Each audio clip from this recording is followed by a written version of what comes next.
So listen very carefully. Today we are going to start a brand new chapter. बहुत ही जबरदस्त chapter start कर रहे हैं, which is a short and sweet chapter जिसका नाम है dual nature of radiation and matter. बहुत ही ध्यान से इस चैप्टर के बारे में आप लोग सुनेंगे और समझेंगे. It's a fantastic thing, fantastic chapter. So look very, very carefully. Mohit, you can just shift a little bit. So listen very, very carefully. इस चैप्टर का नाम है, is this thing visible in the camera?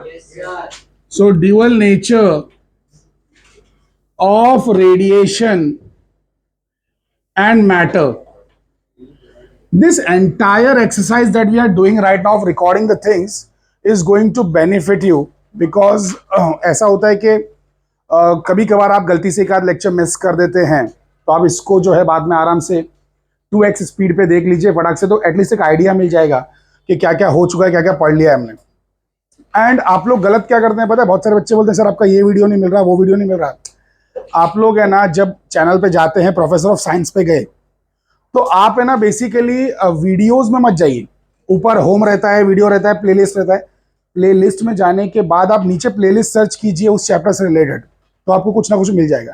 ठीक है, चलिए. Anyway, तो listen very very carefully. Dual nature of radiation matter, आखिर ये कहना क्या चाहता है चैप्टर? दोगलापन, सब दोगलापन है. ड्यूअल नेचर, अबे लाइट वेव भी है, पार्टिकल भी है. लाइट वेव भी है, पार्टिकल भी है, वो ये कहना चाह रहा है. और वैसे ही मैटर यानी कि इलेक्ट्रॉन यानी कि प्रोटॉन, पार्टिकल भी है, वेव भी है, ये कहना चाह रहा है. तो बेसिकली ड्यूअल नेचर अब हमको समझना है. तो कहानी शुरू होती है 19वीं सदी से, सन 1886 एडी, एनो डोमिनी. एनो डोमिनी एडी को कभी कभार हम लोग सीई भी लिखते हैं, common era, current era, Christian era भी लिखते हैं, बिकॉज जो कैलेंडर हम लोग यूज कर रहे हैं that's a Gregorian calendar. Father Gregory ने बनाया था. It's a Christian calendar. So it can be Christian era, it can be common era, it can be current era. Anyway, ईसवी, हिंदी में इसे कहते हैं ईसवी. जैसे जैसे बीसी को हम कहते हैं ईपू, ईपू लिखते हैं हिंदी में ईपू, ईसा पूर्व, before Christ. Anyway, let's come back to our physics classes. Let's not go into the history. So 1886 AD में दो साइंटिस्ट थे जिनका नाम था लेनार्ड एंड हॉलवाक्स. हलवा नहीं, हॉलवाक्स. सो लेनार्ड एंड हॉलवाक्स, ये दो बहुत ही प्यारे साइंटिस्ट एक बहुत ही अच्छे इफेक्ट पे काम कर रहे थे जो उन्होंने अभी अभी ऑब्जर्व किया था, और शायद इनसे पहले कभी किसी ने वो चीज ऑब्जर्व नहीं की थी.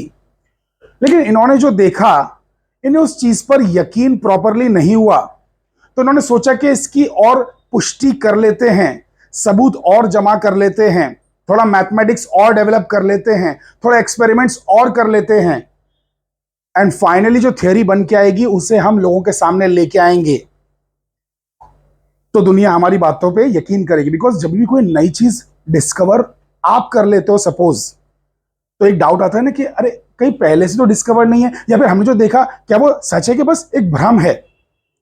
तो और श्योर होने के लिए आप उसी चीज को 2-3 बार और ट्राई करते हो. तो इन्होंने वैसा ही किया. इन्होंने दुनिया को अपनी डिस्कवरी के बारे में नहीं बताया. इन्होंने क्या डिस्कवर किया हम जानेंगे भी थोड़ी देर में, लेकिन इन्होंने जो डिस्कवर किया इन्होंने दुनिया को नहीं बताया. बट गलती से मिस्टेक हो गई, थोड़ी देर हो गई. 1887 में एक बंदा था जिसने डिस्कवर कर लिया एक चीज जिसका नाम है फोटो इलेक्ट्रिक इफेक्ट. ये जो इफेक्ट है ये बेसिकली इन्होंने पहले डिस्कवर किया, लेकिन इन्होंने दुनिया को बताया नहीं, चूक गए. तो फोटो इलेक्ट्रिक इफेक्ट हमेशा इस बंदे के साथ एसोसिएट किया जाता है. ये बंदा, इसका नाम है हाइनरिक हर्ट्ज. अरे अपना वाला, अरे अरे फ्रीक्वेंसी वाला यार, हाइनरिक हर्ट्ज, मालूम है ना भाई. तो हाइनरिक हर्ट्ज के नाम से फोटो इलेक्ट्रिक इफेक्ट जाना जाता है. लेकिन लिसन, अब जाके लोगों को समझ में आई ये बात कि हालांकि इन बंदों ने लोगों को अनाउंस नहीं किया, बट ये भी उस पर रिसर्च कर रहे थे, सो इनका नाम भी इसके साथ थोड़ा सा एसोसिएटेड रहना चाहिए। तो पूरा का पूरा श्रेय हर्ट्ज को नहीं देता। हम कहते हैं कि हर्ट्ज ने भी और लेनार्ड हॉलवार्क्स ने भी इंडिपेंडेंटली डिस्कवर किया। इंडिपेंडेंटली इसलिए बोला जा रहा है बिकॉज ये लोग आपस में एक दूसरे को जानते तक नहीं है। So they are in different countries, they found the same thing at nearly the same period of time. तो ठीक है, दोनों भी मतलब मैंने कि फोटो इलेक्ट्रिक इफेक्ट के डिस्कवर है, मतलब तीनों भी, ये दो भी और ये भी, हर्ट्ज भी। Are you understanding it? Now listen, यहां से थोड़ा कहानी को थोड़ा इंटरेस्टिंग बनाते हैं। तो हर्ट्ज ने कैसे डिस्कवर किया उसको समझते हैं। हर्ट्ज ने कैसे डिस्कवर किया? तो यहां पर हमारे पास एक इवैक्यूएटेड ग्लास ट्यूब है, let's say evacuated glass tube. अब ये इवैक्यूएटेड ग्लास ट्यूब होता क्या है एक्चुअल में? कैसा था ना, 1800s में, 1800s का जो टाइम था, हर साइंटिस्ट के पास है ना एक इवैक्यूएटेड ग्लास ट्यूब होता ही था। अब जैसे मान लो कि आप सब केमिस्ट्री वाले बंदे हो, सब केमिस्ट्री पढ़ रहे हो, तो जब केमिस्ट्री पे रिसर्च करोगे, केमिस्ट्री पे सब काम करोगे, तो आपके घर में टेस्ट ट्यूब तो पड़े ही रहेंगे ना। टेस्ट ट्यूब को हिंदी में क्या बोलते हैं वैसे मालूम है ना आप लोगों को? परख नली, correct. Anyway so listen very carefully. तो टेस्ट ट्यूब जैसे पड़े रहेंगे ना, वैसे हर फिजिसिस्ट के घर में, हर फिजिसिस्ट के घर में एक एक है ना इवैक्यूएटेड ग्लास ट्यूब पड़ा हुआ रहता था, जस्ट ऐसे ही पड़ा हुआ है। तो हर्ट्ज इस पे कुछ काम कर रहा था। अच्छा, लोग करते क्या थे इससे? इवैक्यूएटेड ग्लास ट्यूब का मतलब एक ग्लास ट्यूब है जिसमें से एयर को सक आउट कर लिया गया है, पूरा हवा खींच ली गई है एक पंप लगा के, मुंह से नहीं खींचना है। तो इसमें बारीक सा होल होता है, उसमें पंप लगता है, उसमें से पूरी हवा खींच ली जाती है। लेकिन पूरी हवा नहीं खींच पाती, बहुत बारीक सी रह जाती है। पूरा प्योर वैक्यूम अर्थ पे ऐसा माना जाता है कि बनाना ऑलमोस्ट नामुमकिन है। प्योर वैक्यूम 100%, बट ठीक है 95-99% वैक्यूम हो गया, ठीक है। बट एनीवे, तो इसमें से हवा खींच ली गई और इसके अंदर फिर अपनी मर्जी से, जैसे फ्लोरीन डालना है तो सिर्फ प्योर फ्लोरीन छोड़ो, इसमें हाइड्रोजन डालना है तो प्योर हाइड्रोजन छोड़ो, तो ऐसे करके इसमें गैस डाल के, और इसमें इलेक्ट्रोड्स लगे होते थे, प्लेट्स लगी होती थी, मेटालिक प्लेट, जिनको हम इलेक्ट्रोड्स बना सकते हैं, बैटरी से कनेक्ट करके इलेक्ट्रोड्स बना सकते हैं। तो जैसे प्लस दे दिया तो ये एनोड बन जाएगा, अगर माइनस दे दिया तो कैथोड बन जाएगा, है ना। तो एक को एनोड एक को कैथोड बना लेते हैं हम लोग। तो ऐसा करने के बाद हाई वोल्टेज अप्लाई करते थे, अंदर गैस होती थी, प्योर गैस, फ्लोरीन या हाइड्रोजन या क्लोरीन या जो भी, कोई भी गैस होती थी। अच्छा, बहुत ही लो प्रेशर में डालते थे, क्योंकि अक्सर क्या देखा गया है कि जब बहुत ही लो प्रेशर है, low pressure in the sense बहुत ही कम पार्टिकल्स है ना, तब जाके इससे जो अप्लाई की गई इलेक्ट्रिक फील्ड है उसका असर देखने को मिलता है। बहुत ज्यादा जब प्रेशर पे होती है ना गैस, इतना असर देखने को नहीं मिलता है। जो हम रिजल्ट चाहते हैं ना वो देखने को नहीं मिलता है, because the number of collisions and all increases. Now listen very carefully, सुनिए। लो प्रेशर पे गैस अंदर भरी गई, बहुत ही ध्यान से सुनेंगे और समझेंगे। कोई भी गैस भर दिया अंदर, उस पर इलेक्ट्रिक फील्ड, एकदम हाई इलेक्ट्रिक फील्ड अप्लाई किया। ईशानी जी बहुत ही ध्यान से सुनिए। सो हाई इलेक्ट्रिक फील्ड अप्लाई किया गया, हाई वोल्टेज अप्लाई किया गया, तो ये जो गैस के एटम्स होते हैं ना, ये एक्साइट होते हैं, इनमें से ग्लो बाहर निकलता है, ग्लो। और वो ग्लो को प्रिज्म से देखते हैं, उस ग्लो को, उस लाइट को प्रिज्म से देखते हैं। प्रिज्म के नीचे लगा होता है एक इंस्ट्रूमेंट जिसका नाम है स्पेक्ट्रोमीटर, और उस स्पेक्ट्रोमीटर में रीडिंग्स नोट करके पता करते हैं बेसिकली कि इसकी वेवलेंथ क्या है, जो लाइट बाहर आ रही है। इसी तरीके से तो 1885 के आसपास बाल्मर ने देखा था। बाल्मर ने देखा था ना, हाइड्रोजन गैस में से निकलती हुई 4 लाइंस को, 4 कलर्स को, जिसका नाम उसने H alpha, H beta, H gamma, H delta रखा था, जो अपने स्ट्रक्चर ऑफ एटम्स नाम के चैप्टर में पढ़ा हुआ है। याद आ रहा है? गुड। तो इसमें गैस भरो, देखो हर एक का ये काम था। अरे हर केमिस्ट्री वाले के घर में था ये, फिजिक्स वाले के घर में, केमिस्ट्री वाले के घर में, मतलब इसमें गैस भरो, एक्साइट करो गैस को, जो कलर बाहर आए उससे गैस की प्रॉपर्टीज पता करो, गैस के एनर्जी लेवल्स पता करो, व्हाटएवर जो भी है गैस की प्रॉपर्टीज के बारे में मालूम करो। हालांकि एनर्जी लेवल्स का कॉन्सेप्ट थोड़ा बाद में आया है, बोर के टाइम पे, रुदरफोर्ड के टाइम पे आया है, but anyway colours note down करके रख लो कि भाई कौन सी गैस में से कौन से कलर्स आते हैं।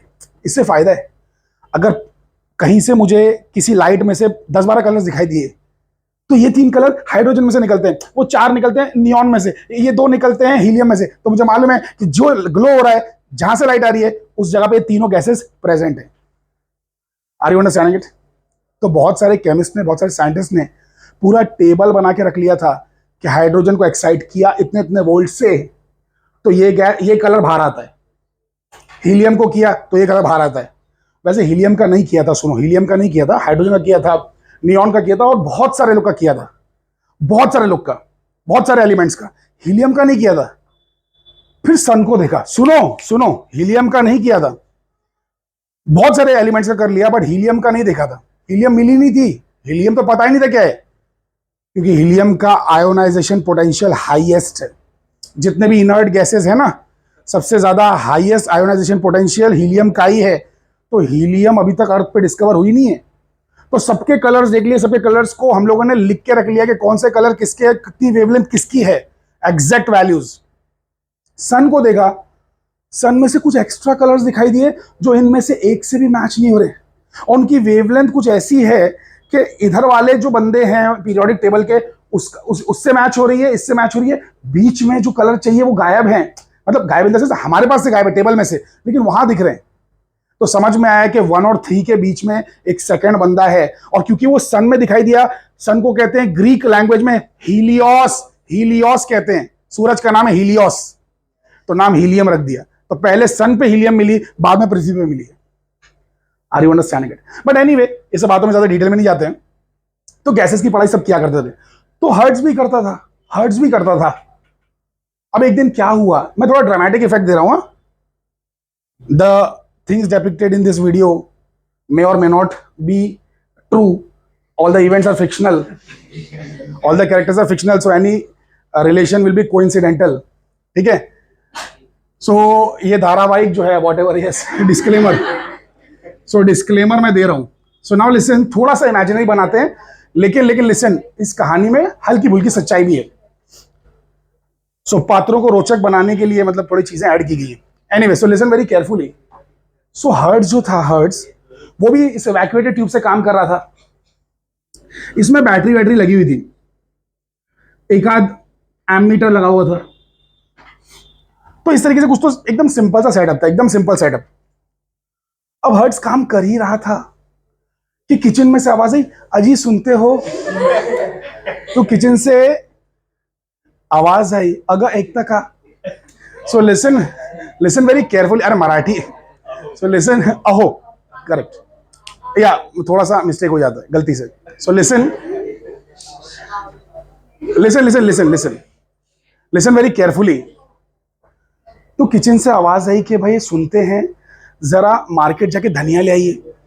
अब धनिया, लिसन लिसन लिसन, धनिया लाना ये हम मर्दों का मतलब एक all time favourite time pass है। कैसा है कि ये औरतों ने बना दिए। जैसे हम जब छोटे होते हैं तो हमारी मम्मी बोलती है कि बेटा जाओ मार्केट से धनिया ले आओ। हाँ, ये पता लगे कि हम पुदीना उठा लाते हैं, क्योंकि धनिया और पुदीने के बीच में हम लोगों को फर्क मालूम नहीं है, दोनों हरे हरे हैं, तो हमारे लिए सेम है। फिर जब हम लोग, नहीं कड़ी पत्ता नहीं, ये और अजीब बंदा है, हर्ष, मिस्टर हर्ष कोडक। लिसन, पुदीना मतलब मिंट, कोरिएंडर जो होता है ना वो होता है धनिया, कोरिएंडर, कोतंबीर, जिसको मराठी में कोतंबीर कहते हैं, हिंदी में कोतमीर भी बोलते हैं कभी कभार, करेक्ट। और कड़ी पत्ता जो होता है उसे करी लीव्स कहते हैं, करी लीव्स।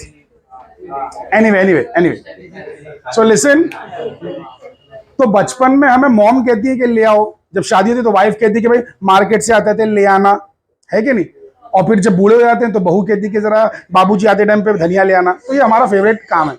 तो हर्ट्ज को भी कहा, साइंटिस्ट वाइंटिस्ट कुछ नहीं, धनिया लाओ। तो लिसन वेरी केयरफुली। तो हर्ट्ज मार्केट गया। अब जब वापस आया, सुनिए, बंद करके गया था, सब कुछ बंद करके गया था, इसका स्विच ऑफ कर दिया था। वापस आके जब उसने, हर्ट्ज ने देखा, वापस आके जब हर्ट्ज ने देखा तो इसकी सुई कहीं तो है, इसकी सुई 0 पे नहीं है। एमीटर की सुई 0 पे होना चाहिए थी, बट 0 पे ना होके कहीं तो है। Listen very very carefully. Ammeter की सुई 0 पे ना होके कहीं तो है। अब ये देख के हर्ट्ज थोड़ा हैरान हो गया, बोले कि यार बैटरी ऑफ है उसके बाद भी मतलब यानी कि यहाँ पे करंट मिल रहा है। तो उसको कुछ समझ में नहीं, उसने आसपास देखा, सोचने की कोशिश की कि ऐसा क्या हो रहा होगा कि जिसकी वजह से यहाँ पे जो है मतलब करंट हमें मिल रहा है। उसके समझ में नहीं आया। उसने जब नजरें दौड़ाई, उसकी नजर पड़ी एक खिड़की पे। घर में खिड़की थी, उस खिड़की से कुछ रोशनी आ रही थी एंड वो सनलाइट आके बेसिकली इस पे गिर रही थी। तो यहाँ पे सनलाइट कुछ आके गिर रही थी। अब सनलाइट गिर रही थी तो उसने बोला कहीं इससे तो उसका कुछ रिलेशन नहीं है, मतलब सनलाइट के गिरने से। उसने बोला क्या होगा रिलेशन यार, लाइट तो क्या हर एक पे गिरती रहती है, इससे थोड़ी कुछ होगा। तो उसने जाके ऐसा पर्दा ढक दिया। अब पर्दा ढका तो ये जीरो हो गया। वो हैरान हो गया। फिर उसने पर्दा हटाया, फिर से सुई चली गई कहीं। फिर पर्दा ढका तो सुई जीरो पे आ गई। तीन चार बार ट्राई किया, तीन चार दिन ऐसा देखा, ट्राई किया तो पर्दा हटाते ही, लाइट गिरते ही करंट दिख रहा है और पर्दा ढकते ही करंट गायब हो जा रहा है। तो उसको समझ में आ गया कि लाइट ही कुछ ना कुछ कर रही है कैथोड के साथ। ये जो कैथोड है, इस पे लाइट गिरती है, कुछ ना कुछ होता है, इसमें से कुछ तो बाहर निकलता है, कुछ तो बाहर निकलता है और वो यहां से वहां पहुंचता है और करंट बनता है। क्योंकि वो चीज जो यहां से निकली वो यहां अगर ना पहुंचे तो करंट नहीं बनेगा। अरे भैया वायर टूटा हुआ है, टूटा हुआ कनेक्शन है। Are you guys understanding what I am trying to say? कि यहां से कुछ ना कुछ निकलता होगा, यहां पहुंचता होगा, किधर? यहां, और फिर ऐसे करंट बहता होगा। ये बात उसके दिमाग में आई। इलेक्ट्रिसिटी मिल रही है लाइट से, इसलिए उसने उसका नाम क्या रख दिया? Photo electric. बिकॉज लाइट का लैटिन नेम ही फोटो है। जैसे हम लोग हिंदी में कहते हैं ना प्रकाश, लाइट के लिए। उर्दू में कहते हैं रोशनी, इंग्लिश में तो लाइट ही कहते हैं, लैटिन में photo. Photo is light. So listen very carefully, listen very carefully. Photo गिरने से इलेक्ट्रिसिटी मिल रही है, करंट मिल रहा है, तो photo electric effect. Are you understanding it? तो that's how he discovered that. And इसने थोड़ा सा इसको और इन्वेस्टिगेट किया, बट इसके पास थोड़े और बड़े काम चल रहे थे साइड बाय साइड, इसलिए ये बहुत ज्यादा इस पे फोकस नहीं कर पाया। इसने डिस्कवर किया लेकिन इसके आगे ज्यादा रिसर्च नहीं किया, इस पे बहुत ज्यादा नहीं किया, थोड़ा सा स्टडी किया, एपैरेटस भी बदला, थोड़ा कुछ तो चेंजेस लाया वो, लेकिन बहुत ज्यादा काम नहीं किया। अब जब इन्होंने सुना कि फोटो इलेक्ट्रिक इफेक्ट डिस्कवर कर लिया गया है, तो ये लोग हार्ट ब्रोकन हो गए, एकदम सैड हो गए, बहुत ही ज्यादा दुख में दिन रात पीने लगे। अब बेसिकली तो लेनार्ड एंड हॉलवार्क्स को समझ में नहीं आ रहा था कि यार हमसे गलती हो गई, हमने पहले क्यों अनाउंस नहीं किया। बट एनीवे, जो भी है, जो होता है शायद अच्छे के लिए होता होगा। तो इन्होंने बोला कोई बात नहीं, डिस्कवर करने का श्रेय तो नहीं मिला, लेकिन हो सकता है कि शायद एक्सप्लेन करने का श्रेय मिल जाए। तो उन्होंने क्या किया कि इसको स्टडी करना डीपली स्टार्ट किया, कि हम इसको डीपली स्टडी करके कर ही रहे थे, बट सोचा कि अब और मेहनत से करेंगे। और इवेंचुअली इन्होंने ग्राफ्स बनाए, इन्होंने एक्सपेरिमेंट किया, रीडिंग्स नोट डाउन की, ग्राफ्स बनाए। वो ग्राफ्स आज भी बहुत ही पॉपुलर हैं और इस चैप्टर में हम उन ग्राफ्स को पढ़ेंगे, डिटेल में समझेंगे कि इन्होंने क्या ग्राफ्स बनाए और उससे क्या साबित होता है, उससे हमें क्या सीख मिलती है। ये सारी डिटेल हम लोग समझने की कोशिश करेंगे। Are you understanding it? So now listen very very carefully, इस बात को समझिए। यहां पे देखिए, प्रकृति का नियम देखिए, ये विडंबना देखिए, बहुत अजीब बात सुनिए, समझिए मिस्टर रौनक। ये लो देखो, फोटो इलेक्ट्रिक इफेक्ट डिस्कवर किया हर्ट्ज ने, स्टडी किया लेनार्ड एंड हॉलवार्क्स ने, और नोबेल प्राइज मिला आइंस्टाइन को।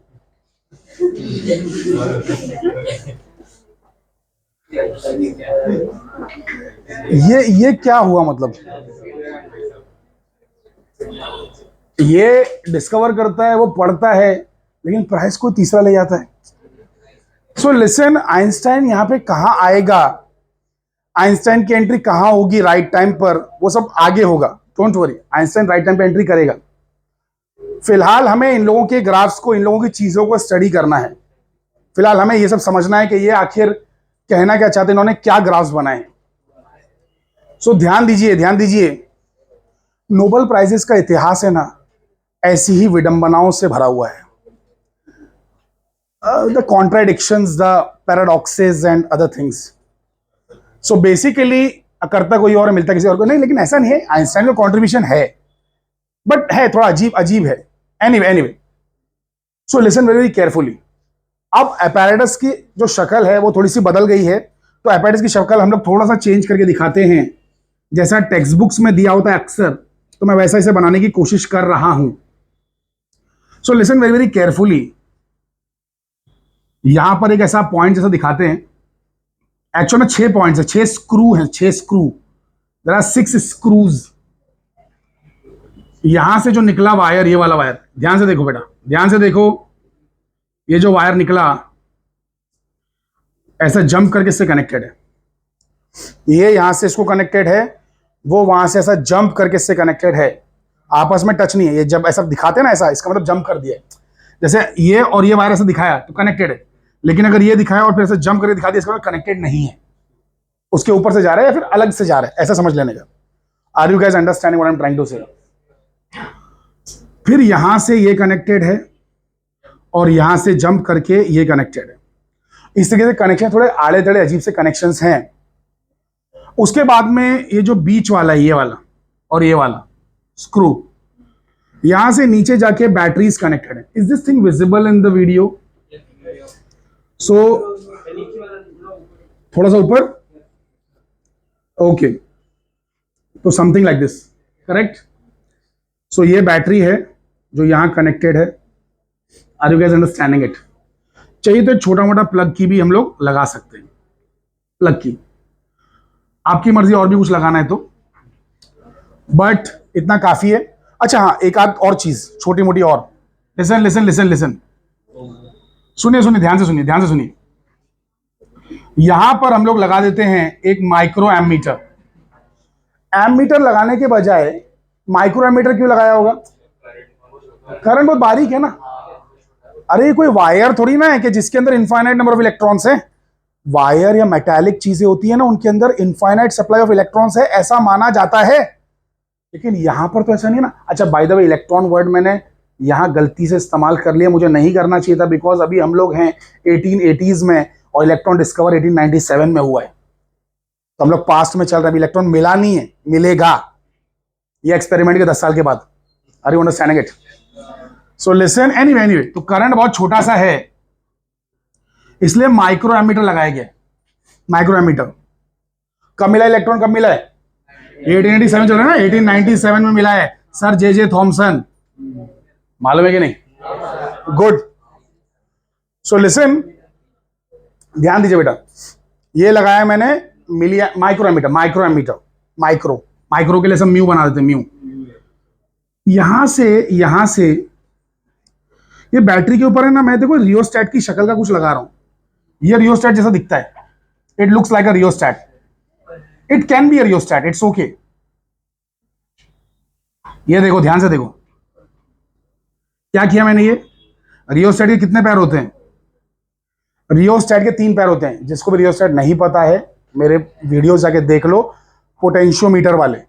पोटेंशियोमीटर आप लोगों ने कॉलेज में देखा है कि नहीं देखा है? पोटेंशियोमीटर एक्सपेरिमेंट, उसमें जो वो यूज करते हो आगे भी से सरकाने वाला, क्या है वो? रियोस्टैट है। उसके 3 पैर होते हैं, 2 नीचे और एक ऊपर। हाँ, तो नीचे वाले 2 कांस्टेंट होते हैं, ऊपर वाला वेरिएबल होता है, वेरिएबल। सृष्टि जी हाँ के ना, रियोस्टैट देखा है कि नहीं? गुड। तो ये 2 फिक्स पैर हैं। अबे सुनो, ये 2 फिक्स पैर हैं मान लो, और ये वेरिएबल वाला पैर है। यहां पे इसको थोड़ा छोटा कर देता हूं, लेकिन थोड़ी जगह मुझे और चाहिए हल्की सी। यहां पर आप एक वोल्ट मीटर भी लगा सकते हो। You can put a volt meter to measure what you are giving here. यहां कितना वोल्टेज दे रहे हो ना, वो मेजर करने के लिए you can fit a volt meter as well. तो यहां पे आपने वोल्ट मीटर भी लगा दिया। इस चीज के पैरेलल में वोल्ट मीटर लगाया है, इस चीज के सीरीज में एमीटर लगाया है। ऐसा ही होना चाहिए, एमीटर सीरीज में लगना चाहिए, वोल्ट मीटर पैरेलल में लगना चाहिए, ये बात सभी को पता ही है, राइट? गुड। बहुत खूबसूरत डायग्राम तो मैं बना नहीं पाया अनफॉर्चुनेटली, बट ठीक है, काम चलाऊ है। सो ओके, इट्स ओके, हो जाता है एक बार। Okay, anyway, so listen very carefully, चल जाएगा ऐसे काम। ध्यान दीजिए सभी लोग, ध्यान दीजिए। छवि जी ध्यान दीजिए बेटा।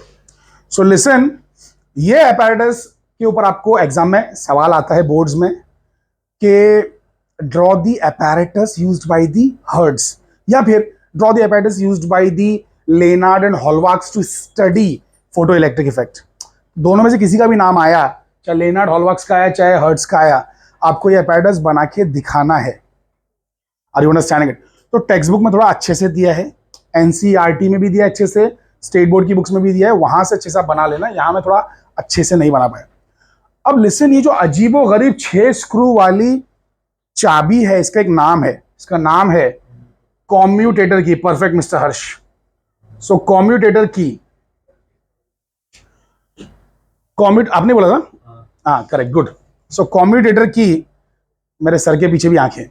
सो लिसन वेरी केयरफुली, कॉम्यूटेटर की, सभी लोग ध्यान देंगे बेटा। व्हाट इज कॉम्यूटेटर की? सुनिए सुनिए जरा ध्यान से सुनिए। कॉम्यूटेटर का मतलब क्या होता है मालूम है? ऐसा ऐसा समझ लो इसको, है ना, रास्ता बदलने वाला। जैसे फॉर एग्जांपल आपने कॉम्यूटेटर की एक देखा है, पोटेंशियोमीटर एक्सपेरिमेंट में देखा है, तो वो है ना ऐसा ऐसा गोल सा रहता है, गोल सा, ऐसा गोल होता है, पूरा ब्लैक होता है, ब्लैक ब्लैक डिस्क होता है, उसके ऊपर ऐसा ब्रास, मेटल का, पीतल का, अरे ब्रास अलॉय है ना, उसका पीतल का ऐसा बना हुआ रहता है, 4 ऐसा, और फिर इसके बीच में स्क्रू रहते हैं, एक स्क्रू यहां, एक स्क्रू यहां, एक स्क्रू यहां, एक स्क्रू यहां, और फिर यहां पे बीच में है ना ऐसा टूटा हुआ रहता है जिसमें चाबी घुसाई जाती है, याद है? तो चाबी यहां और यहां डालेंगे तो ये और ये कनेक्ट हो जाएगा, चाबी यहां डालेंगे तो ये और वो कनेक्ट हो जाएगा, करंट का रास्ता बदलने के लिए, कॉम्बिनेशंस चेंज करने के लिए। तो ये जो चाबी है इसका नाम है commutator. It can commute the things. Commute means अदला बदली, चेंज। खोपड़ी बातें घुस रही सभी के, गुड। तो इस तरीके से बेसिकली ये रहता है कॉम्यूटेटर की। तो बट ये तो 4 वे कॉम्यूटेटर है विद 4 स्क्रूज। ये 6 स्क्रू वाला है, थोड़ा सा डिफरेंट है, बट इसका भी नाम कॉम्यूटेटर की ही है, इसका नाम भी कॉम्यूटेटर की ही है। समझ में आ रहा है?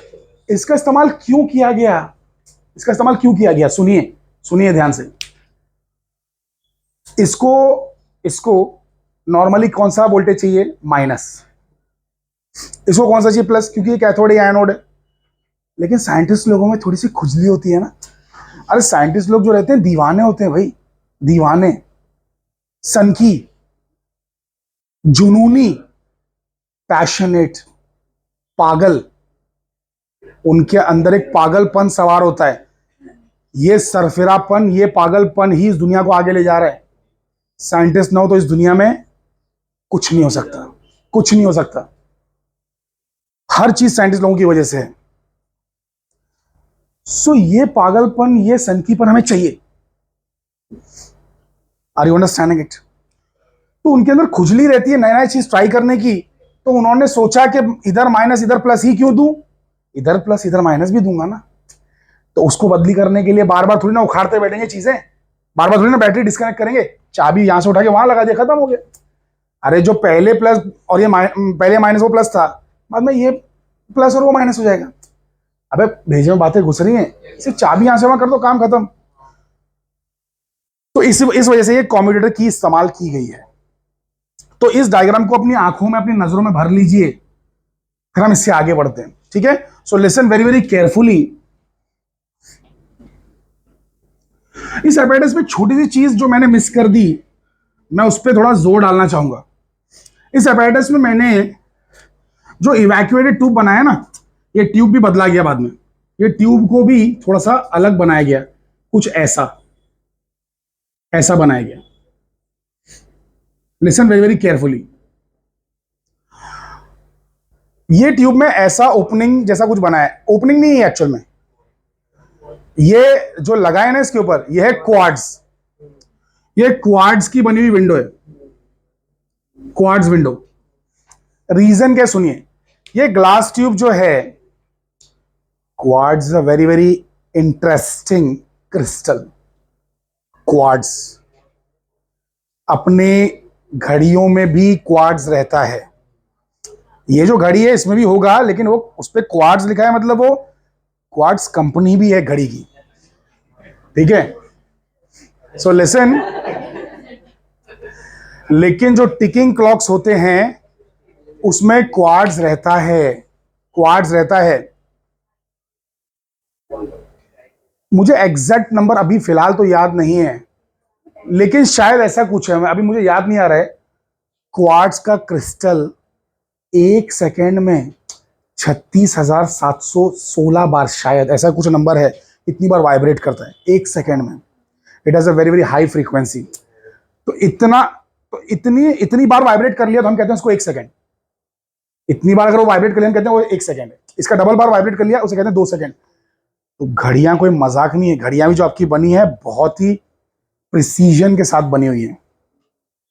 और अब तो क्वार्ट्ज पुराना हो गया, अपनी नॉर्मल घड़ियों में तो है, बट जो जीपीएस सैटेलाइट एंड ऑल ये सब है इसमें तो एटॉमिक क्लॉक्स आ गई। क्वार्ट्ज जो है मतलब मान लो कि 3-4 डिजिट तक, यानी कि सेकंड्स के थोड़े से और टुकड़े कर दोगे वहां तक एक्यूरेट है। लेकिन एटॉमिक क्लॉक्स तो सेकंड के 100 करोड़ टुकड़े करोगे वहां तक एक्यूरेट है। 1 सेकंड का 100 करोड़वा हिस्सा वहां तक एक्यूरेट है। एटॉमिक क्लॉक्स दुनिया में बहुत जगहों पे, अपने इंडिया में भी है। अमेरिका में एक बड़ा इंस्टीट्यूट है, national institute for science and technology, NIST। वो ज्यादातर जीपीएस सैटेलाइट्स का टाइम मेंटेन करता है। जीपीएस सैटेलाइट्स जो अमेरिका ने छोड़ रखी हैं 24 सैटेलाइट्स, वैसे अपने इंडिया भी आगे बढ़ रहा है और अपने इंडिया ने भी एक नया जीपीएस सिस्टम निकाल लिया है जिसका नाम नाविक है, नाविक।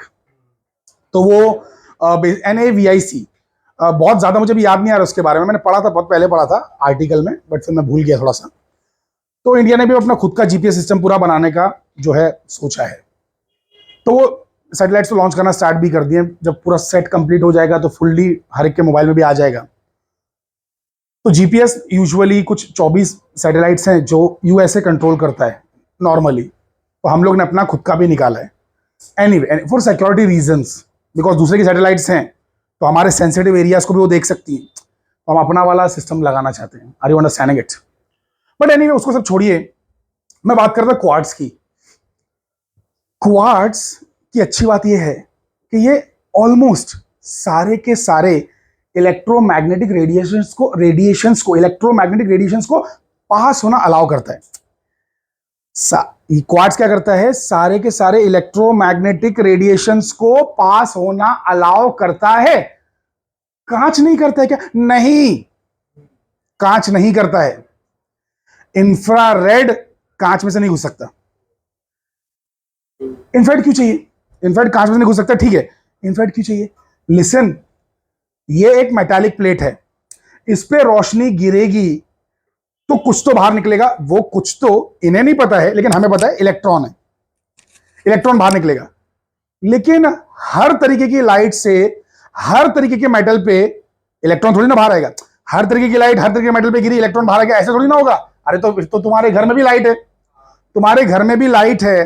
तुम यहां पे चावल की प्लेट पकड़ के बैठे हो, मेटालिक प्लेट, यहां पे चावल खा रहे, मुंह में इलेक्ट्रॉन भी जा रहा है। ऐसा नहीं होता है, फ्री इलेक्ट्रॉन्स नहीं आ रहे। कोई भी लाइट से, कोई भी मेटल में से इलेक्ट्रॉन बाहर नहीं निकलेगा। कुछ तरीके की लाइट कुछ तरीके के मेटल्स में से इलेक्ट्रॉन निकालेंगी। Are you understanding it? जैसे मान लेते हैं कि एग्जांपल के तौर पे दे रहा हूं, हालांकि एग्जांपल इतना एक्यूरेट नहीं है। मान लेते कैडमियम मेटल है, कैडमियम, उस पे ऑरेंज लाइट गिरी तो इलेक्ट्रॉन निकलता है।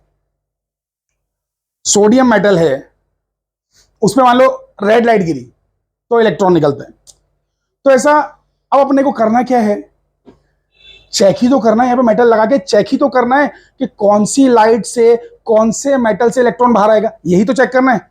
तो इसका मतलब हम हर तरीके की लाइट डाल के देखना चाहते हैं, इंफ्रारेड डाल के देखना चाहते हैं कि उससे निकलता है कि नहीं निकलता है, रेड डाल के देखना चाहते हैं। तो हर तरीके की लाइट डालना है तो कांच में से हर तरीके की लाइट तो जाएगी नहीं, कांच में से हर तरीके की लाइट तो पास होगी नहीं। कांच कुछ लाइट्स ब्लॉक करता है, क्वार्ट्ज नहीं करता है।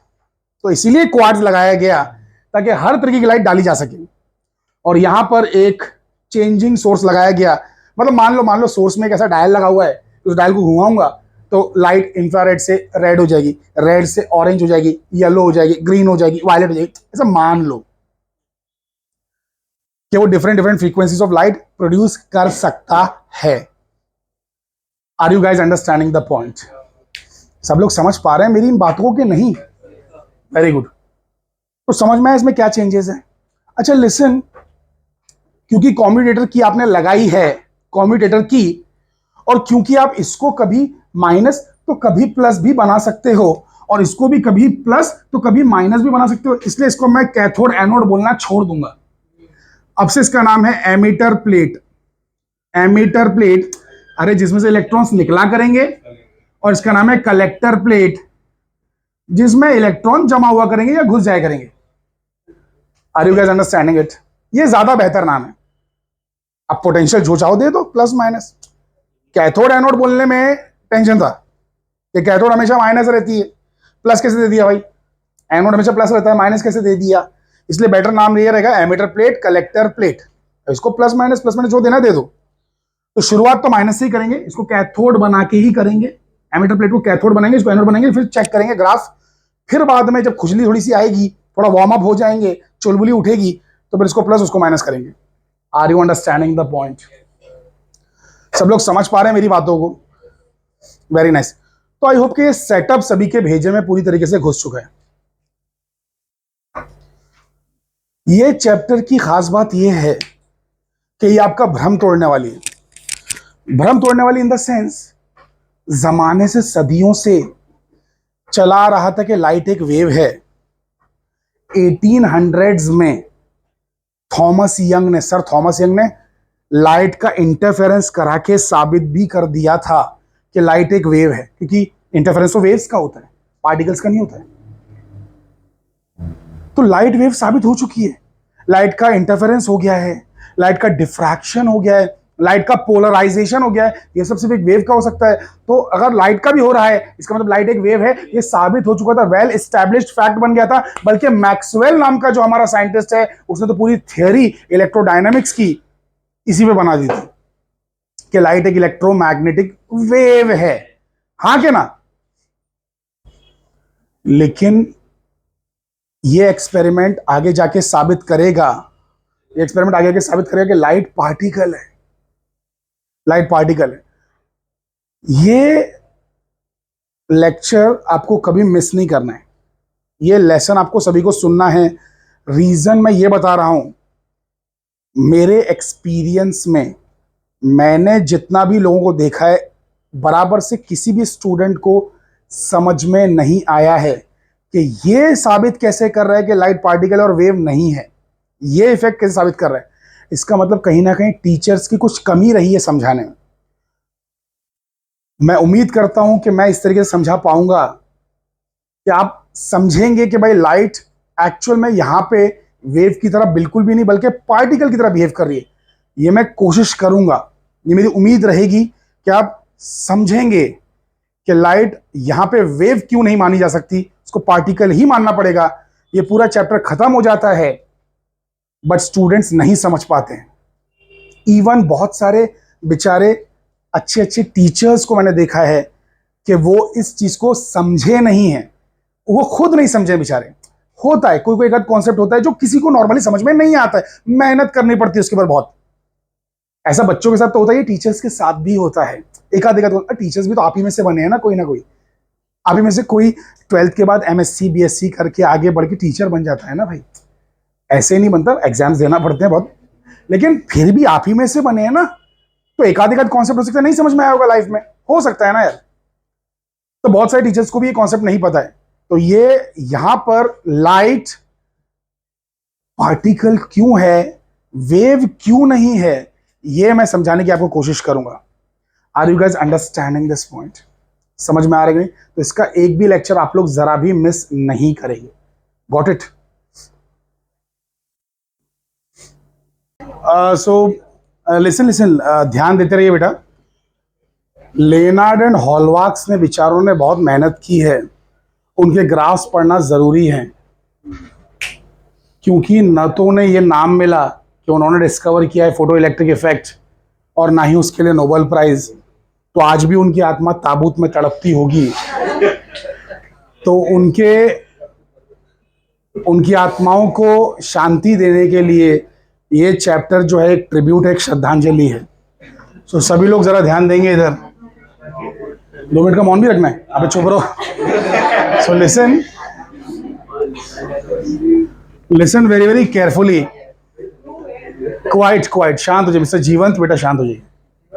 So listen, look here very carefully. बहुत ही ध्यान से सुनेंगे और समझेंगे बच्चा लोग। पहला ग्राफ लेनार्ड एंड हॉलवार्क्स का पहला ग्राफ, उसे हम कहते हैं photo current versus frequency. Photo current versus frequency का ग्राफ। Listen very carefully. आज मैं आप लोगों को साइंटिस्ट बना रहा हूं। आज आप सभी के सभी साइंटिस्ट हैं, एक आम स्टूडेंट नहीं है आप। आपकी मॉम का ड्रीम पूरा हो गया सिद्धार्थ? ओके, सो लिसन, आज आप लोगों के पास साइंटिस्ट बनने का पूरा मौका है। सुनिए ध्यान से सुनिए। Listen very carefully. इस ग्राफ को एक साइंटिस्ट की नजर से आप देखेंगे और समझेंगे, एनालाइज करेंगे क्या हो क्या रहा होगा। यह है फोटो करंट का मतलब लाइट के गिरने की वजह से जो करंट चालू हो रहा है उसे हम कहेंगे फोटो करंट। अब लाइट जो हम गिरा रहे हैं वो तो अलग अलग कलर की हो सकती है। तो जैसे कि अगर इंफ्रारेड कलर की हुई तो उसकी फ्रीक्वेंसी इतनी होगी, शायद रेड कलर की हुई तो इतनी फ्रीक्वेंसी होगी, ऑरेंज की इतनी frequency, yellow, green, blue, violet, ultra violet. तो अलग अलग कलर की लाइट गिरा के हम चेक कर रहे हैं। अलग अलग कलर की लाइट गिरा के हम चेक कर रहे हैं कि कौन से कलर की लाइट से शुरू हो जाता है photo current. Are you guys understanding what I am saying? इसका ग्राफ है ना, जानते हो कैसा आया है? इसका ग्राफ है ना, ऐसा है, like this. Listen very very carefully. ये ग्राफ को ध्यान से देखिए, बल्कि ये भी थोड़ा मैंने ज्यादा टिल्टेड बना दिया। It is almost straight, almost. Listen, ये ग्राफ का क्या मीनिंग है, इसे आइए समझने की कोशिश करते हैं। Listen very very carefully. Actual में उन लोगों ने मान लेते हैं उन्होंने कॉपर यूज किया। देखो, तुम लोग एग्जैक्टली लिटरली मत ले लेना कि कॉपर ही यूज किया होगा और यही डाला होगा कलर। मैं जैसे एक एग्जाम्पल के तौर पे ले रहा हूं। मान लो कॉपर उन्होंने लिया, कॉपर पे डाला इंफ्रारेड कलर, इंफ्रारेड लाइट गिराई क्वार्ट्ज विंडो के through. There was no current चालू नहीं हुआ, फोटो करंट नहीं था, 0 था। अब उन्होंने फ्रीक्वेंसी बढ़ाई, इंफ्रारेड के बदले डाला रेड, तो भी चालू नहीं हुआ। उन्होंने डाला ऑरेंज, तो भी चालू नहीं हुआ। ग्रीन डालते ही करंट शूट अप कर गया, अचानक में सुई घूम गई, करंट शूट अप। इसलिए आपको कुछ ऐसा दिख रहा है, करंट शूट अप हो चुका है। लिसन, ऐसा ग्राफ कोई नई बात नहीं है आप लोगों के लिए।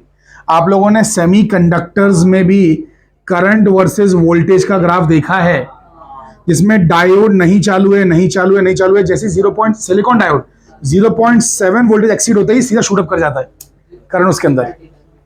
हाँ क्या ना? सो लिसन वेरी वेरी केयरफुली। ये फ्रीक्वेंसी पार होते ही ग्रीन लाइट पे पहुंचते ही कॉपर के अंदर से कुछ चीज निकलना चालू हो जाती है, जिससे कि बन जाता है करंट। मतलब कुछ चीज का मतलब है इलेक्ट्रॉन, ऑब्वियसली, बट इनको नहीं पता है वो।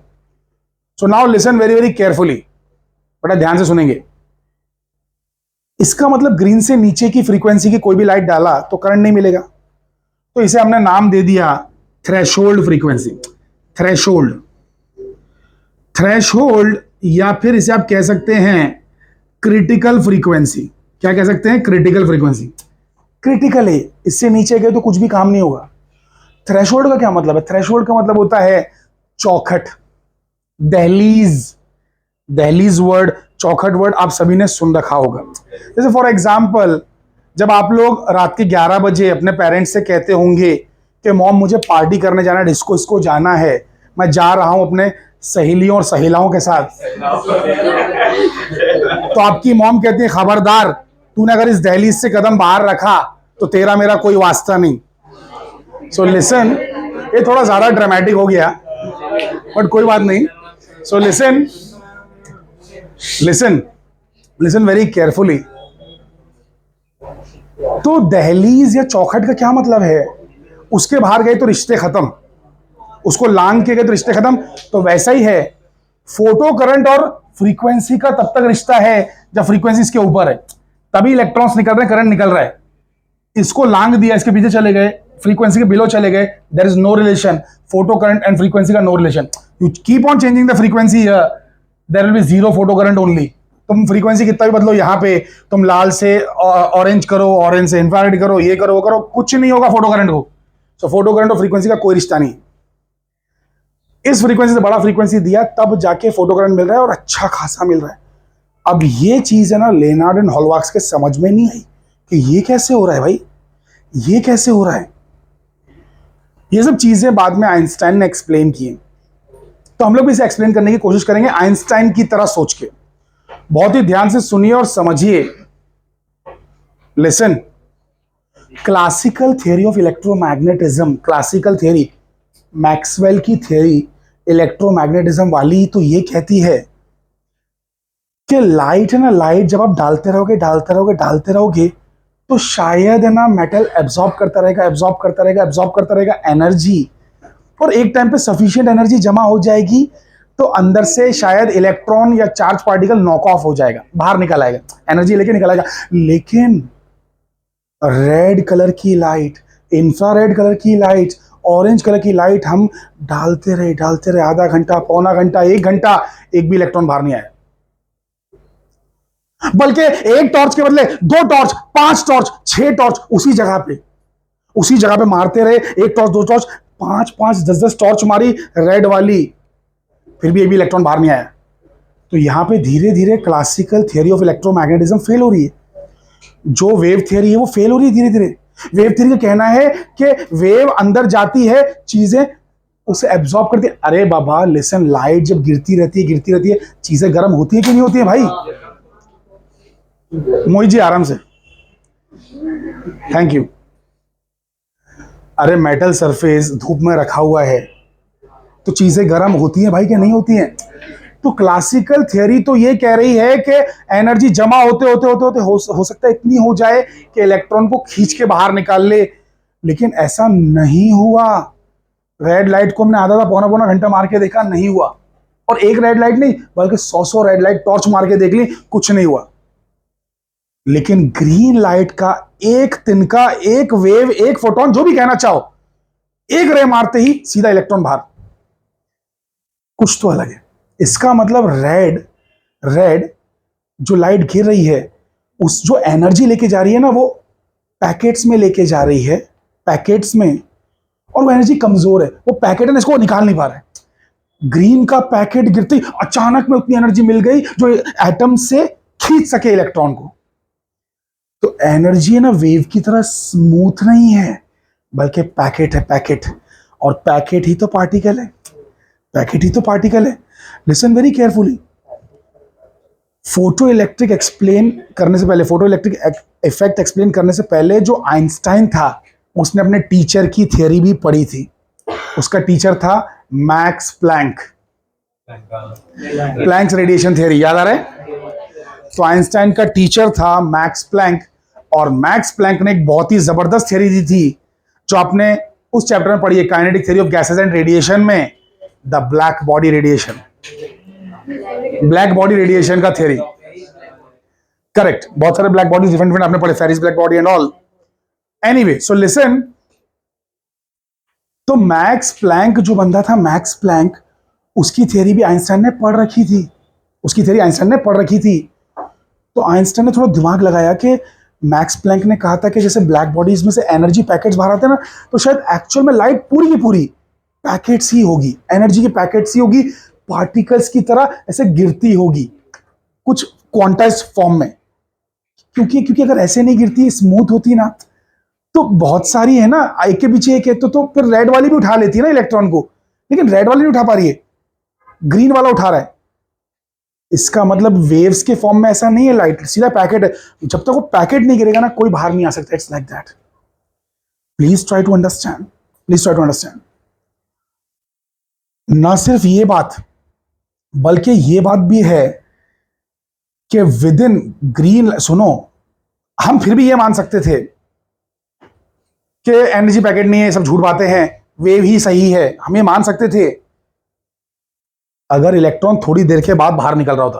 थोड़ा सा भी अगर वो लेट निकलता तो हम समझते कि नहीं नहीं, ये वेव सब झूठ बातें हैं, सॉरी पार्टिकल झूठ बातें हैं, पैकेट वैकेट नहीं गिर रहा है, वेव ही गिर रही है। थोड़ी देर के अगर बाद इलेक्ट्रॉन निकलता, लाइट गिरने के थोड़ी देर के बाद अगर इलेक्ट्रॉन निकलता, तो हम एक बार को ये बात को झूठा कह देते, कहते कि अरे कोई पार्टिकल वार्टिकल नहीं है, वो वेव ही गिर रही है। वेव के चार पांच बार गिरने के बाद इतनी एनर्जी जमा हुई, इलेक्ट्रॉन बाहर आ गया। लेकिन इलेक्ट्रॉन है ना 10⁻⁹ सेकंड में बाहर आ गया। 10⁻⁹ second. Listen, it's like zero time, there is no lag, जरा भी टाइम नहीं लगा। ग्रीन गिरा, इलेक्ट्रॉन बाहर, 10⁻⁹ सेकंड। अरे नैनो सेकंड यार।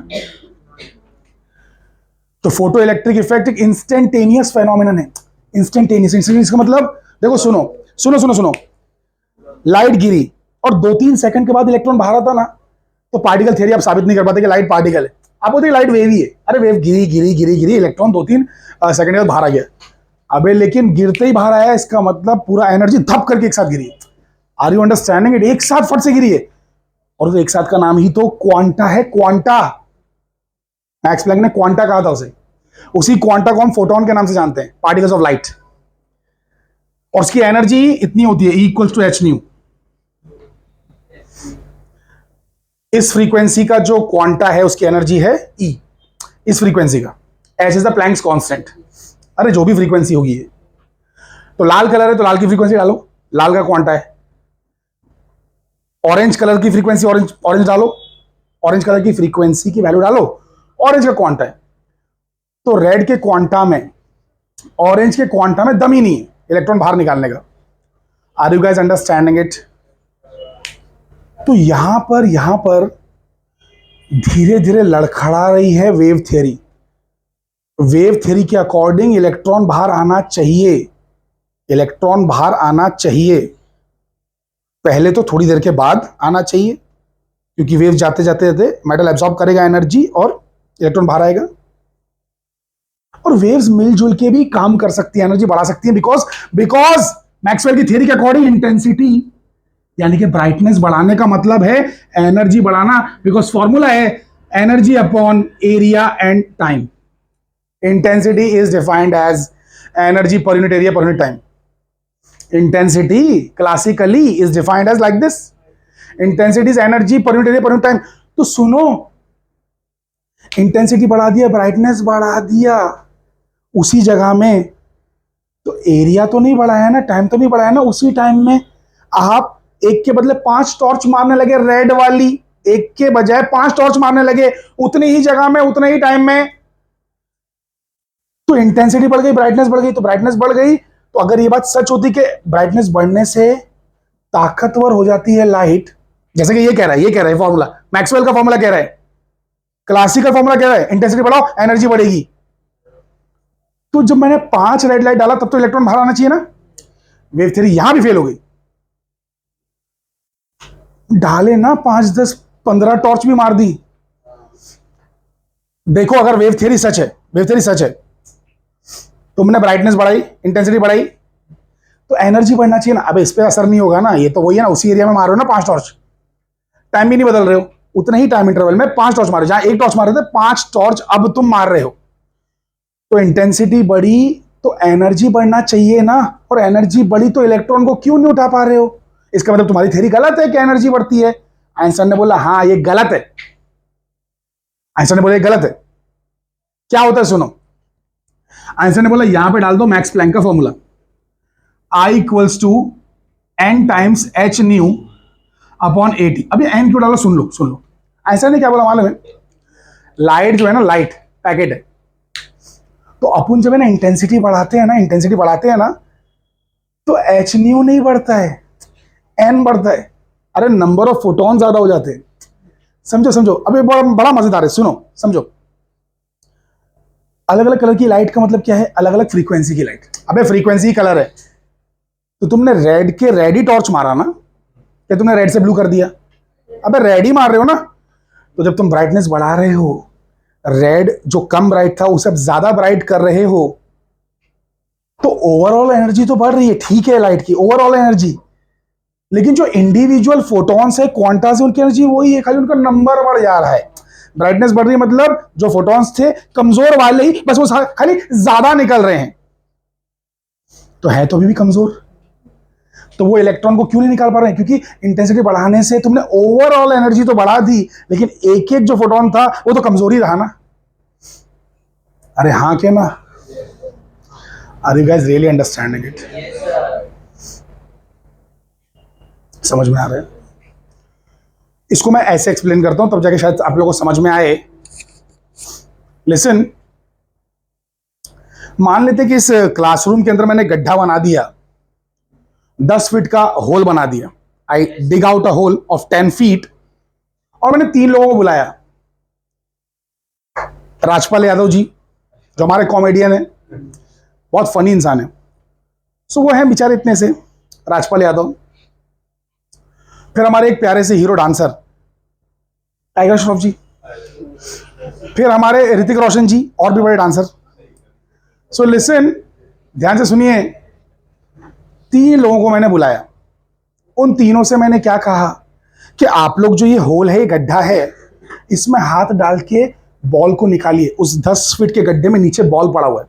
नाउ लिसन वेरी केयरफुली, मेरी बात वो लोग मानेंगे नहीं, जब तक करोड़ रुपए नहीं दूंगा, वो बात अलग है, बट चलो मान लेते हैं, साइंस में we can assume anything. So listen very very carefully. Rajpal Yadav को मैंने बुलाया, वो बेचारे खुद 4 फुट के हैं, उनका 2 फुट का हाथ होगा, तो वो अगर पूरा भी लटक गए तो 6 फुट के होंगे, 4 फुट का गैप रह जाएगा, तो बॉल बाहर नहीं आएगा। वही है रेड लाइट, राजपाल यादव जी हैं रेड लाइट। कमजोर फोटोन जिसके पास उतनी एनर्जी नहीं है कि जो एटम में से इलेक्ट्रॉन को निकाल सके। फिर शाहिद कपूर जी आए, अरे अपने कबीर सिंह, ओ सॉरी, ओ टाइगर श्रॉफ चलेगा। अरे दोनों ही डांसर है यार, कम ऑन, दोनों ही डांसर है, चलेगा, और दोनों की हाइट भी सेम है। शाहिद कपूर एंड टाइगर श्रॉफ दोनों की हाइट भी सेम है, दोनों ही डांसर भी हैं। सो लिसन वेरी वेरी केयरफुली। अरे अभी ये लड़कियां डिस्कस करने लगी, नहीं हमको तो सल्लू पसंद है, सल्लू पसंद है। अरे शांत रहिए, ठीक है भैया, सलमान भाई का काफी क्रेज है, क्वाइट क्वाइट क्वाइट, या तो हमारे हर्जी भी एकदम बिग फैन है सलमान भाई के। नहीं, मैं उनका फैन इसलिए हूं क्योंकि उन्होंने जिम को बहुत ही आगे बढ़ाया इंडिया में, वरना इतना कोई जिम पे ध्यान देता नहीं था। तो सलमान खान ने जो है जिम को बहुत ही आगे बढ़ाया, वरना जिम वाले है ना एक जमाने में बेचारे मक्खी मारा करते थे, कोई जाता नहीं था जिम। ये सलमान भाई ने क्रेज लाया जिम का। Anyway, so listen very very carefully. बेटा ध्यान दीजिए, ध्यान दीजिए बेटा। तो अभी टाइगर श्रॉफ को बुलाया, वो है 5.5 फुट के, और उनका हाथ है 3 फुट का, तो 8.5 फुट ही हुआ, अभी भी गैप रह गया। तो वो है ऑरेंज लाइट, तो उनसे भी इलेक्ट्रॉन बाहर नहीं आएगा। Hrithik Roshan is the exact height. Hrithik Roshan 6 foot, उनका हाथ 4 फुट, तो 10 फुट की उनकी हाइट है, वो लटक के निकाल सकते हैं बॉल को। Now listen very very carefully, हाँ सुनिए। अगर मैंने बेटा ध्यान दीजिए, मिस्टर क्या नाम है इसका लड़के का, रोहन, बेटा ध्यान दीजिए आप। अगर मैंने राजपाल यादव के ट्विंस को बुला लिया होता, मान लो 10 राजपाल यादव भी बुला लिया होता, तो भी वो बॉल को नहीं निकाल पाते। आप बोलेंगे नहीं सर ऐसे कैसे, वो तो एक के पीछे लटक जाएंगे और निकाल लेंगे। अबे वैसा नहीं है अलाउड, वो जो होल है उसमें एक ही आदमी को एक बार जाना अलाउड है। फोटॉन्स का यही है, photons can not couple like that. तो 10 जूल अगर एनर्जी चाहिए तो 5-5 जूल के फोटोन मिलकर 10 जूल बना ले, ऐसा नहीं होता है। ये बात को है ना, ये बात को सुन लीजिए ध्यान से, इसको भी टेस्ट किया जा चुका है, कम से कम 500 बार टेस्ट कर चुके हैं scientist. Photo electric effect is 1 photon 1 electron phenomenon. कभी ऐसा नहीं होगा कि 2 फोटोन मिलके 1 इलेक्ट्रॉन उठा लें, कभी नहीं होगा। ये बात को टेस्ट कर चुके हैं यहां तक कितना कर चुके हैं, लाइट की इंटेंसिटी को इतना कम कर चुके हैं, लाइट की ब्राइटनेस को इतना कम कर चुके हैं कि शायद बस एक टाइम पे एक ही फोटोन निकलता होगा, एक फोटोन। इतना कम करके भी चेक कर चुके हैं, मेटल पे गिरा के देख चुके हैं। तो ग्रीन लाइट का एक फोटोन तो इलेक्ट्रॉन को निकाल लेता है कॉपर में से, लेकिन रेड लाइट के 2 क्या 5 क्या 100 फोटोन भी इलेक्ट्रॉन को नहीं निकाल पाते कॉपर में से। सो अगर मैंने 100 राजपाल यादव जी भी बुला लिए तो इलेक्ट्रॉन बाहर नहीं निकलेगा। यही आइंस्टाइन ने बोला कि तुम इंटेंसिटी बढ़ा रहे हो, ब्राइटनेस बढ़ा रहे हो, अरे तुम लोग बढ़ा रहे हो, उन लोगों की एनर्जी नहीं बढ़ा रहे। अगर क्लासिकल थ्योरी सही होती तो ब्राइटनेस बढ़ाने का मतलब एनर्जी बढ़ाना, राजपाल यादव जी को खींच के लंबा कर देना। समझ रहे हैं कि नहीं समझ रहे हैं? लेकिन वेव थ्योरी सच नहीं है, वेव थ्योरी सच नहीं है, सच है पार्टिकल थ्योरी यहां पे। क्योंकि आप ब्राइटनेस कितनी भी बढ़ा दो, आपने खाली नंबर बढ़ा दिया है, कलर तो वही है ना, तो लाइट भी वही है, फ्रीक्वेंसी भी वही है, फोटोन की ताकत भी वही है, वेवलेंथ भी वही है, करेक्ट, सब कुछ वही है, आप सिर्फ नंबर बढ़ा रहे हो। तो कितने भी रेड फोटॉन्स आ जाएं, कभी कॉपर में से शायद वो नहीं निकाल पाएंगे आपका इलेक्ट्रॉन।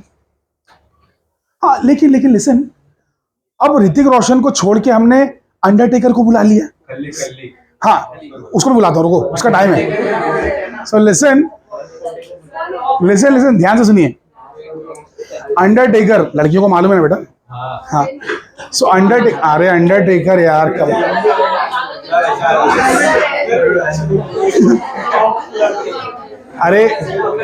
अरे लेजेंड है यार, लेजेंड है, कम ऑन।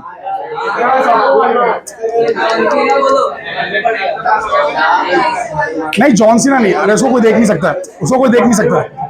नहीं उसको, अरे यू कांट सी हिम ना, जॉन सीना। हाँ जॉन सीना को नहीं बुलाएंगे। हाँ रॉक को बुला सकते हैं, Dwayne the Rock Johnson. Fine fine, quiet, शांत हो जाइए संस्कृति जी, शांत हो जाइए। So listen very carefully. अरे बेटा जल्दी ध्यान दीजिए, वक्त की बहुत ही किल्लत है, यही सबसे बड़ी जिल्लत है, वक्त की जो है किल्लत है। सो लिसन वेरी केयरफुली, बहुत ही ध्यान से सुनिए। अगर मैंने अंडरटेकर को बुलाया, अंडरटेकर खुद तो 7 फुट का है, उसका हाथ भी 5 फुट का है, तो 12 फुट वाला है तो वो तो गारंटीड निकालेगा ना। इसका मतलब समझो क्रिटिकल, इसको थ्रेशोल्ड क्यों कहा गया? इससे नीचे वाला कोई भी नहीं निकाल पाएगा इलेक्ट्रॉन, लेकिन इससे ऊपर वाली हर लाइट निकाल सकती है, इसके ऊपर वाली हर लाइट निकाल सकती है। फ्रीक्वेंसी बढ़ती जाएगी, वेवलेंथ घटती जाएगी, वेवलेंथ शॉर्ट होती जाएगी, फ्रीक्वेंसी बढ़ती जाएगी, एनर्जी बढ़ती जाएगी। तो बड़ी बड़ी हाइट, अब खली को बुला लिया तो खली तो और इजीली निकालेगा। खली खुद 8 फुट का आदमी, 6 फुट का हाथ, 14 फुट का आदमी, मतलब टोटल 14 फुट। समझे भाई कि नहीं समझे? अरे भैया आप लोग मेरी बातें समझ पाए? सो बेयर मिनिमम हाइट जो रिक्वायर्ड है, या बेयर मिनिमम फ्रीक्वेंसी जो रिक्वायर्ड है to emit the electron, to eject the electron from a metal surface, is known as the threshold frequency. आपको डेफिनेशन मिल गया कि bare minimum, the minimum possible frequency of the incident light that can make an electron come out of the metal, या फिर which can eject the metal from the, sorry, which can eject the electron from the metal is called the threshold frequency। ये minimum है, इसके ऊपर वाली तो energy आप दे सकते हो, जितना चाहे दे दो, इलेक्ट्रॉन बाहर आ जाएगा। Are you guys understanding the point? तो ये थ्रेशोल्ड है। यहां पर हमारा पहला ग्राफ खत्म हुआ है। ऐसे टोटल मिला के 4 ग्राफ्स और, टोटल 5 ग्राफ से 4 ग्राफ्स और बचे हैं जो हम डिस्कस करेंगे हमारे नेक्स्ट लेक्चर में।